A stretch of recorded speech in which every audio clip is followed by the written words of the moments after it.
La bienvenida al estudio de Bitácora Política a Ángel Ávila, secretario general del PRD. Ángel, gracias por estar con nosotros. Hola Blanca, ¿cómo estás? Un gusto estar aquí. Bien, gracias. Oye, pues cuéntanos un poco qué es lo que sigue para el PRD después del descalabro que tuvo después del 1 de julio, y descalabro me refiero a que todos los partidos políticos, exceptando Morena, evidentemente, pues no les fue nada bien en esta elección. Ustedes fueron en coalición con el partido, Acción Nacional y también con Movimiento Ciudadano. Correcto. Pues bien, Blanca, tú lo dices, nos toca a los perredistas aceptar los resultados, hacer un corte de caja, saber qué hicimos bien, qué hicimos mal, y el PRD va a entrar a un doble proceso. El primer proceso tiene que ver con el tema de la renovación de las dirigencias. La dirigencia del PRD, la última vez que se votó a través de la militancia fue en 2014, una elección muy exitosa que hizo el Instituto Nacional Electoral, donde encabezaba Carlos Navarrete. Teníamos que haber hecho la renovación en 2017, por haber sido año electoral presidencial. El proceso empezó en septiembre y eso impidió la renovación. Entonces el tribunal, digamos, nos dio un aval para que esta dirigencia continuara. Pero este año tenemos que entrar al proceso de renovación de todas las dirigencias nacionales, estatales y municipales. Pero al mismo tiempo, el PRD está empezando un proceso de reflexión, de renovación, sobre cuál es el futuro y la viabilidad del PRD frente a estos resultados electorales y al nuevo gobierno.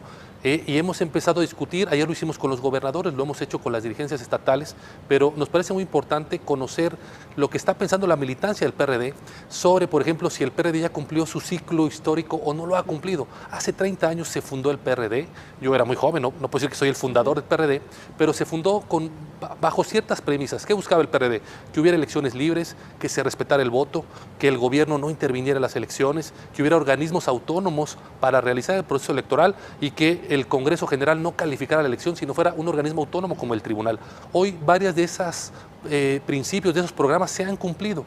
Hoy creo que tenemos que entrar a una profunda revisión sobre si el PRD ha cumplido su ciclo histórico y necesitamos relanzar el partido, tal vez con otro nombre, tal vez con otra bandera, con otra agenda política, con otros principios, porque el México de hace 30 años no es el México de este 2018. Exactamente, y además pues ya prácticamente todos sus fundadores se fueron a otros partidos políticos. Por ejemplo, antes de la elección del 1 de julio, pues hace algunos meses, Efigenia Martínez le dijo adiós al partido, se fue con Morena. Antes de ella, pues vinieron otros fundadores. ¿Qué es lo que está pasando al interior del PRD? Se olvidaron de sus bases, se olvidaron de sus objetivos, ya no están tan cercanos a la militancia, ya no son un partido de izquierda. ¿Qué es lo que pasó? No, yo creo que al contrario.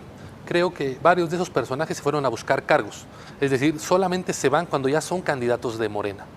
Yo creo que hoy el grave riesgo por el que pasa el país es que podemos tener una regresión democrática con un gobierno de López Obrador, con un gran poder legítimo, con votos reales, no como con el PRI, pero un poder donde estamos viendo que lo que busca es centralizar la vida pública, donde el presidente toma todas y cada una de las decisiones y donde pareciera que la oposición no existe o no la ve o no la escucha.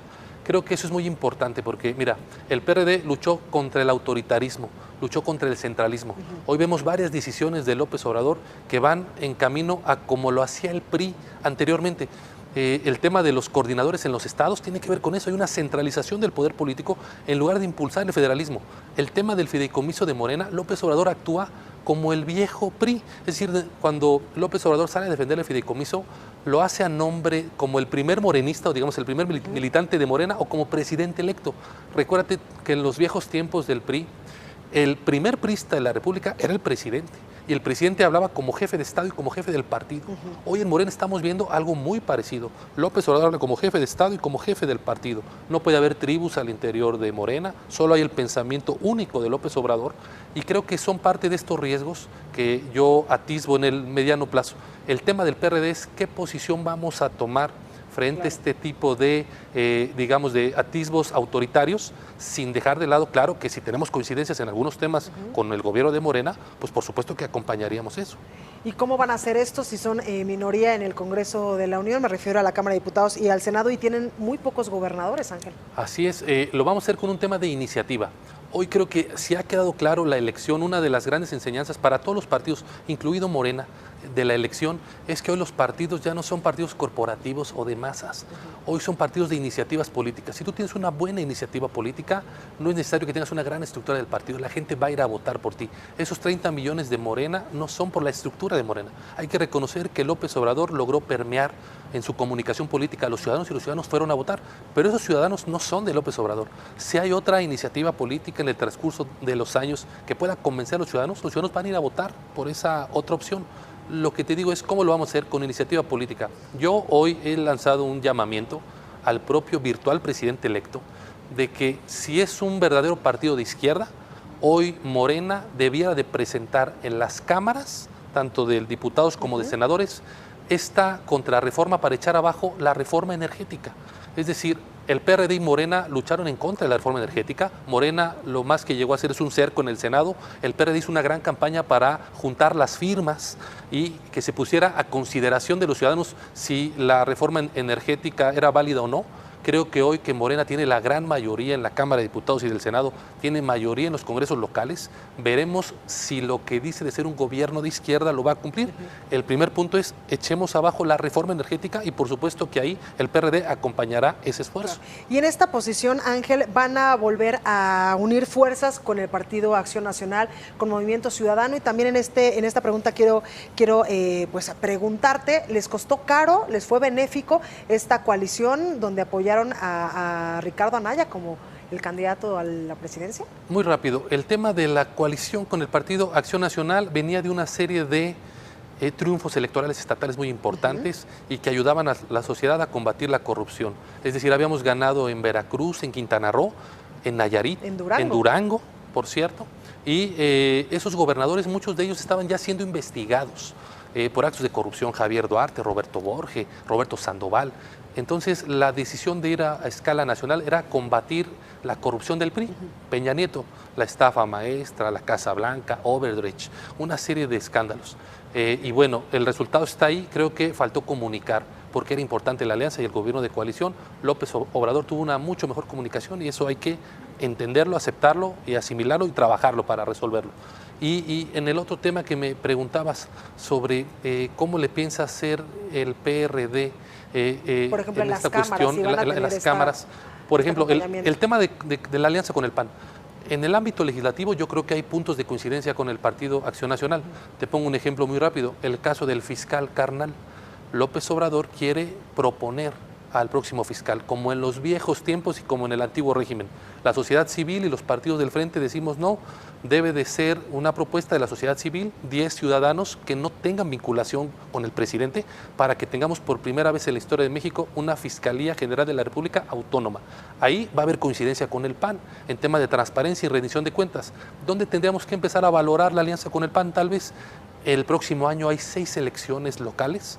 La más grande sería Baja California, que elige gobernador, y ahí tendríamos que tomar una decisión de ir o no con el frente. Es una decisión que todavía no tomamos, que tendremos que analizar en el transcurso del tiempo, pero yo sí veo coincidencias con Acción Nacional y MC en la Cámara, en algunos temas y en otros no. El tema de la reforma energética, tal vez el PAN no comparte echar abajo la reforma energética y nosotros sí. O en el tema de la legalización de la marihuana, matrimonio igualitario o la eutanasia, que ha dicho la nueva secretaria de Gobernación que los va a impulsar. Ahí el PRD, esas son banderas del PRD de hace muchos años. Por supuesto que acompañaremos esos esfuerzos. Oye, Ángel, nos contabas también de la refundación, de la renovación del PRD, donde incluso pues ya se está pensando en cambiarle el nombre al partido, la bandera y estos objetivos que lo hacen tan distinto en algunas situaciones a otros partidos políticos. ¿Habrá pues un escrutinio total para quién se vaya a anotar o quién vaya a levantar la mano para presidir a este partido político? ¿Tú estarás entre ellos? Pues se ha mencionado, ¿no?, que pueda estar yo. Creo que la importancia del PRD, bueno, ¿a quién no le gustaría dirigir a su partido en el cual yo he militado desde que tengo uso de razón? Yo creo que el PRD tiene todavía mucho que aportar al país. No se hubiera podido entender este triunfo democrático de Morena sin las aportaciones del PRD. Y yo te digo, el gran reto que tiene el PRD es refundar internamente el pacto entre los equipos políticos del PRD. No podemos continuar igual.